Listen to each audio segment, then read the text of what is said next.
Prince William has just done something his father never had the courage to do. He has gone after Camilla's family directly, cutting them off and pushing them out one by one. But what made everything explode was what came out about Camilla and her ex-husband. Secrets surfaced that are so dark and so personal to William that they left him absolutely furious.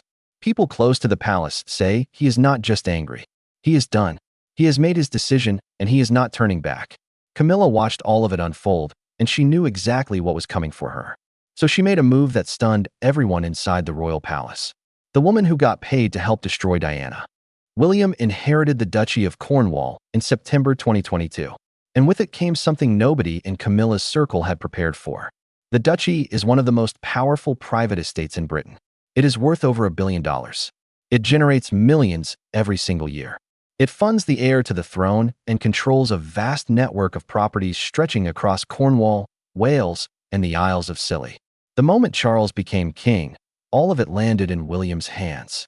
The properties, the income, the contracts, the payroll. William looked at that payroll like a man who had been waiting years for this moment. One name stopped him cold. Annabelle Elliot, Camilla's younger sister, sitting right there on his estate, collecting money year after year like nothing had ever happened. According to sources close to the palace, William simply looked up from the document, turned to his staff, and said quietly, "I will deal with her."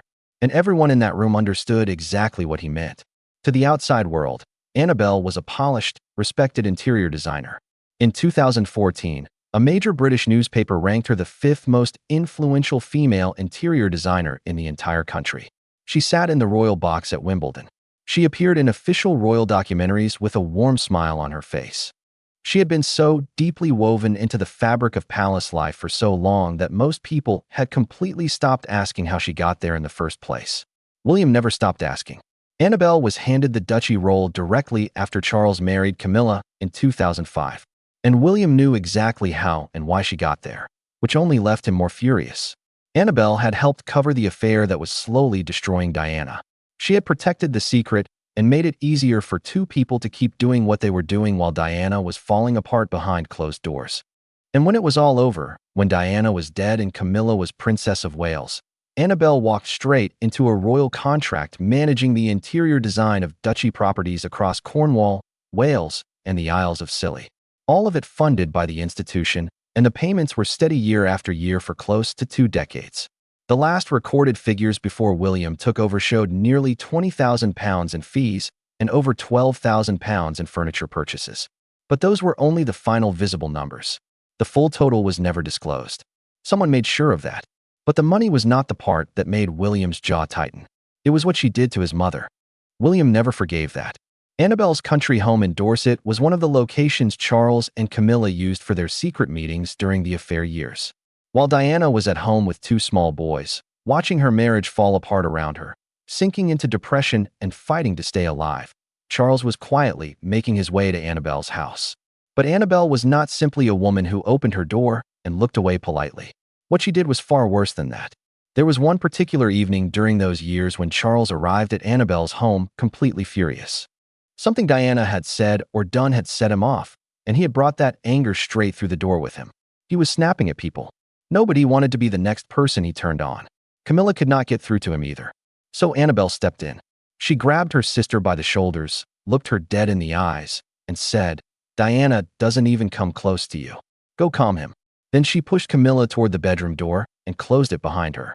Her house, her bedroom, her hands on her sister's back. This was not a woman who reluctantly tolerated something uncomfortable happening nearby.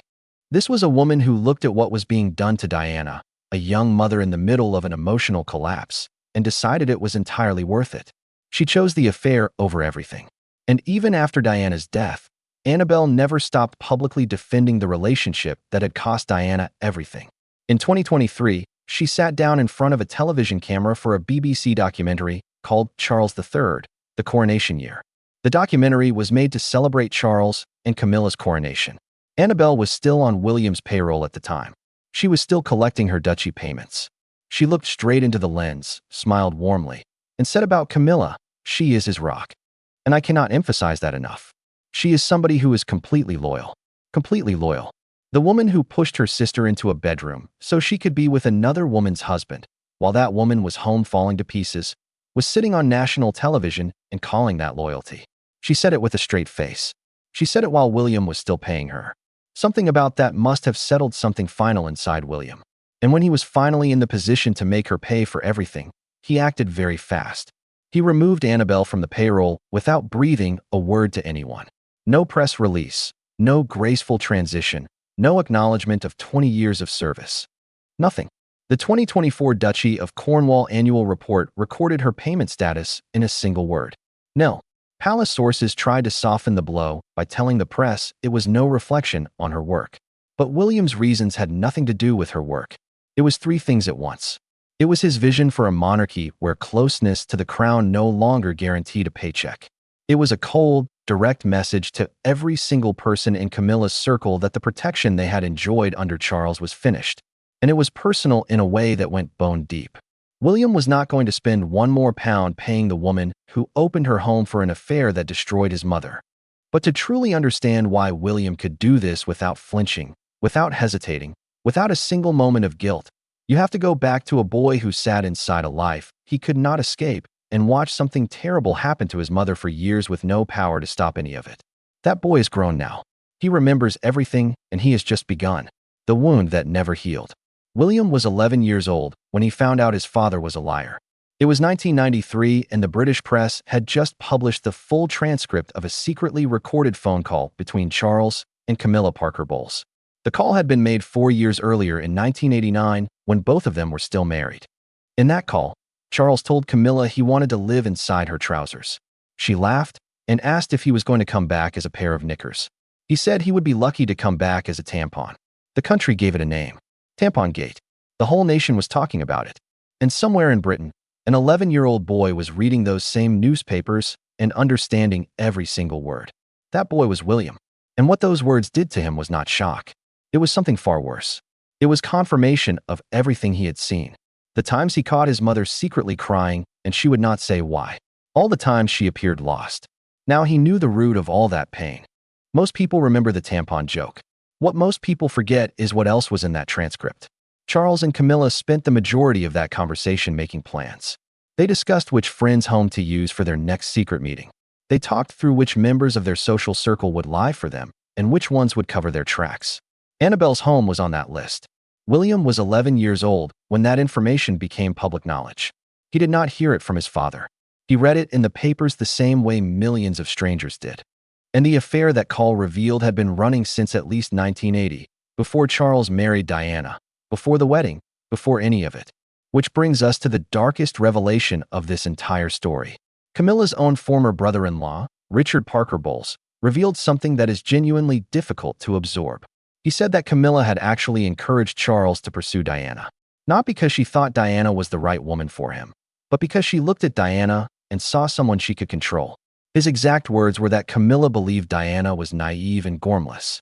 Camilla knew that her past relationships, her reputation, made her completely unacceptable as a royal bride.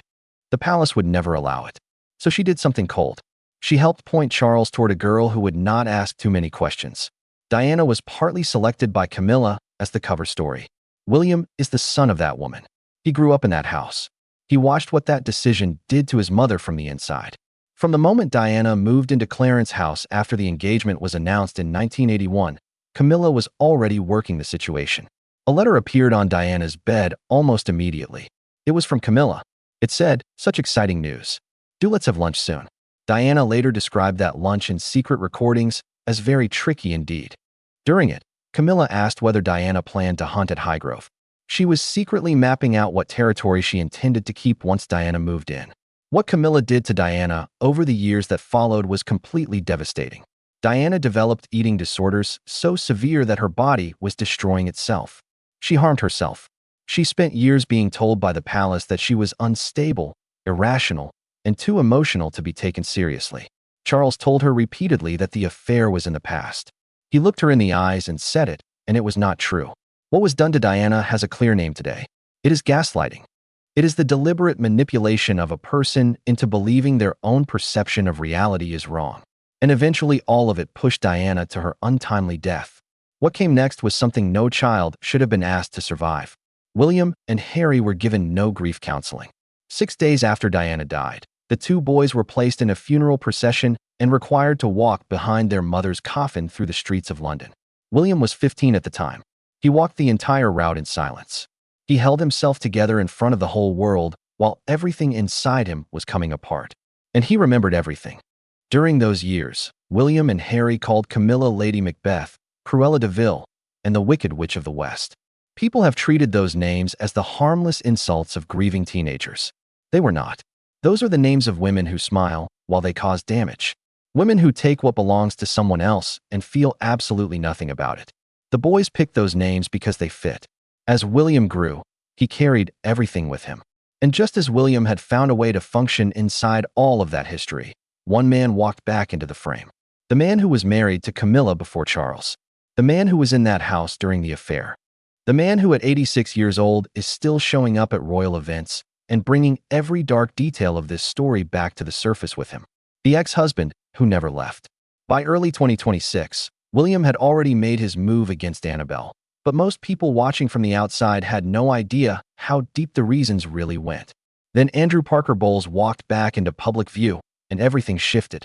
His reappearance at a military memorial in February 2026, photographed alongside Camilla's children Tom and Laura, representing Princess Anne at official events, dragged the entire dark history of this story back into daylight all at once. Suddenly, the public started looking at what William had quietly done to Annabelle and seeing it completely differently. They started connecting dots because everything Andrew Parker Bowles represents, the open marriage, the covered affair, Annabelle's bedroom, the network of people who helped hide what was done to Diana, was now sitting in plain view again. And once people understood what Andrew represented, once they understood the world Camilla had been built inside and the people who had protected her along the way, William's decision to cut Annabelle off started looking like the first move in something much larger. Something William had been planning for a very long time. Andrew met Camilla in the late 1960s through his younger brother Simon, who worked for her father's wine business. Their relationship was on and off for years. During one of those off periods, Camilla met Charles. Andrew, meanwhile, was briefly involved with Princess Anne, a relationship that could never become a marriage because he was Catholic. And Anne, as a senior royal, was bound to the Church of England. By 1973, Andrew and Camilla were back together and their engagement was announced in the Times. It was reportedly done without their knowledge, which effectively forced Andrew to propose. They married that same year in what was described as the society wedding of the year. 800 guests. Princess Anne was there. So was Princess Margaret. So was the Queen Mother. On the surface, it looked like the beginning of a golden life. Underneath, it was already falling apart. Within a few years, both Andrew and Camilla had gone back to their separate habits. Andrew picked up exactly where he had left off before marriage, working his way through a string of affairs outside the marriage that genuinely disgusted people who witnessed it. And here is the part that turns the stomach. The women he pursued were not strangers.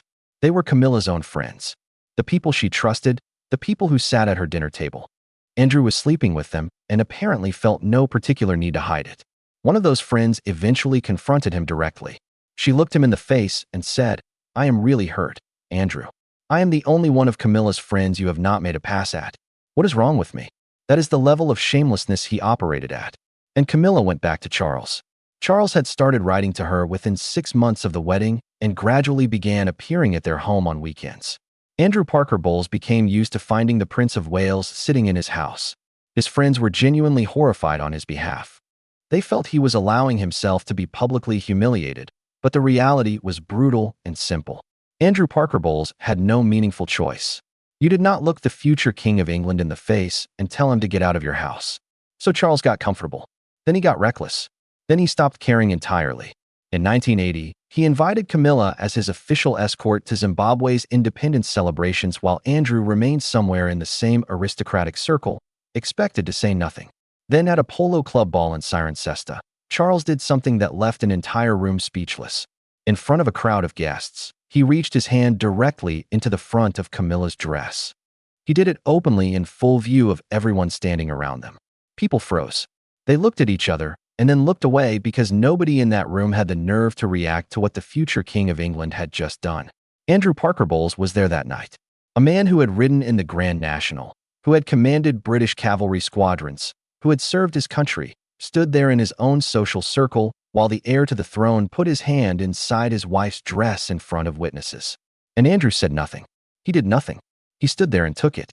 Andrew Parker Bowles became known in certain circles by a description that followed him for the rest of his life. He was called the man who laid down his wife for the prince. His continued public loyalty to Camilla was never innocent forgiveness. It was a calculated political performance. Think about what Andrew Parker Bowles represented to the public. He was the wronged husband, the man who had been publicly humiliated in front of his own friends in his own home. If any person on earth had the right to be bitter and vocal about Camilla, it was him. And the public knew that. So when Andrew kept showing up and smiling, when he attended Charles and Camilla's 2005 wedding and sat there without visible anger, when he attended their 2023 coronation and watched the woman who had destroyed his marriage be crowned Queen of England, when he was photographed warmly alongside their children Tom and Laura in January 2026, as if none of the history between them had ever happened, it sent a message to the watching world that was worth more than any press release Camilla could ever have issued. It said the man she hurt the most has moved on. So should you. Every single one of those appearances was a gift to Camilla's image. His willingness to be seen forgiving her became the most powerful tool in her entire public rehabilitation. But now at 86, still appearing at military memorials, still photographed with Camilla's children, still representing Princess and at official events, he keeps everything alive without saying a single word. Princess and is one of the most trusted and respected members of the royal family. William values her enormously, and her ally is the man whose open marriage helped make this entire story possible. And right now, with William watching every move being made around him, that is more than enough. But Parker Bowles' reappearance was only reopening old wounds. What was happening inside the palace itself was tearing them wide open because Camilla was not just a historical problem for William anymore.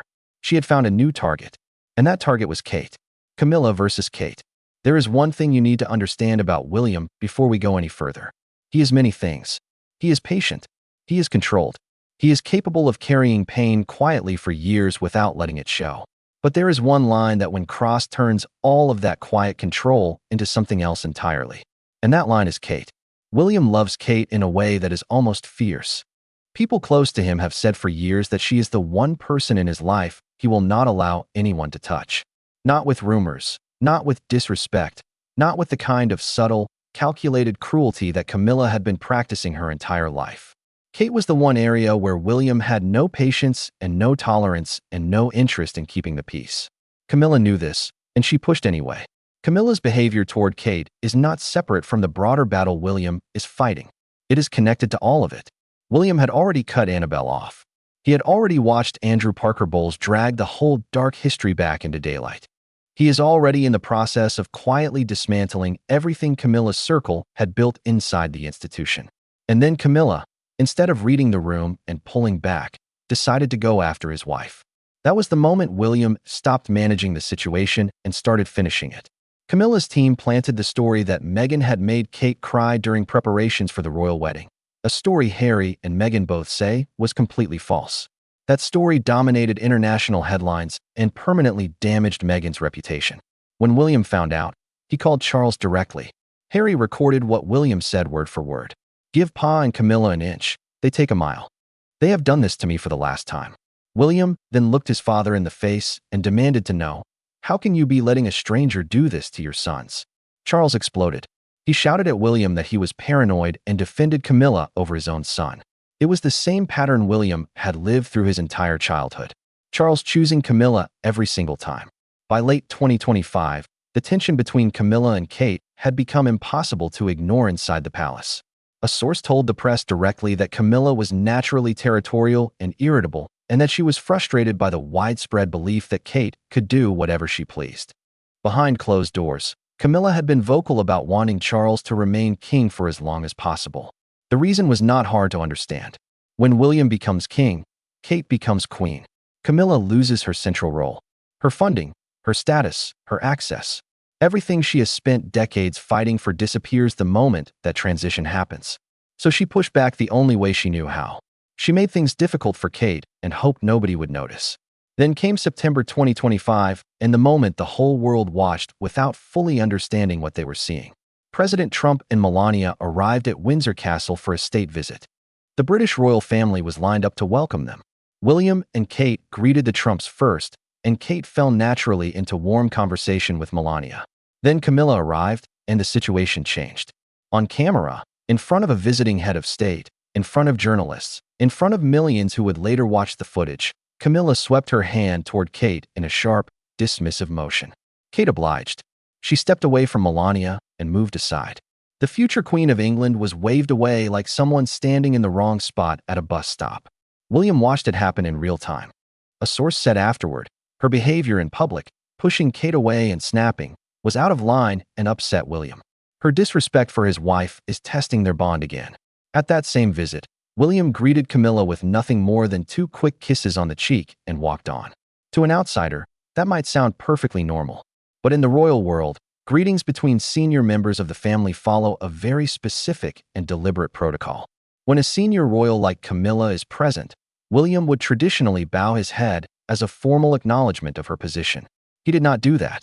He gave her the kind of brief, casual greeting you would give a distant acquaintance at a party and moved on.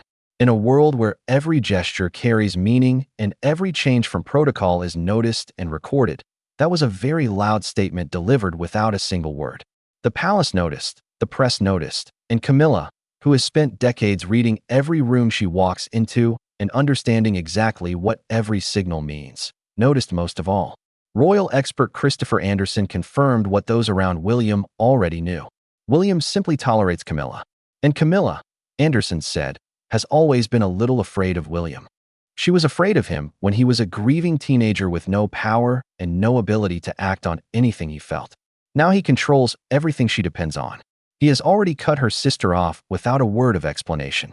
He has already shown the entire palace exactly what he is willing to do and exactly how quietly he is willing to do it. Camilla has spent 30 years outsmarting people who underestimated her. But William was not underestimating her. He had never underestimated her. He had been watching her since he was 11 years old. And now with Kate pushed aside on camera in front of the entire world, he had seen enough. What happened next showed that Camilla understood exactly what was coming, and she was already trying to protect herself before it arrived. Camilla's panic and William's reckoning. In late February 2026, a report emerged that made royal watchers stop and read it twice. Queen Camilla had quietly signed a power of attorney document transferring ownership of Ray Mill House, her private estate in Wiltshire, to her children Tom Parker Bowles and Laura Lopez. Ray Mill House is not just any property. Camilla bought it in 1996 using her divorce settlement from Andrew Parker Bowles, paying £850,000 for it. It is the place she has called her sanctuary.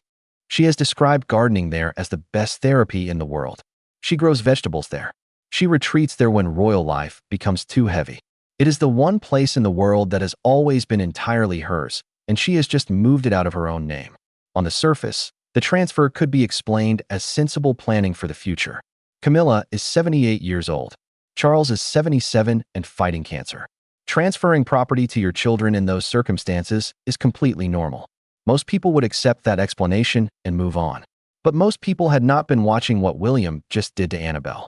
When William cut Annabelle off, he sent Camilla a message that no formal announcement could have communicated more clearly.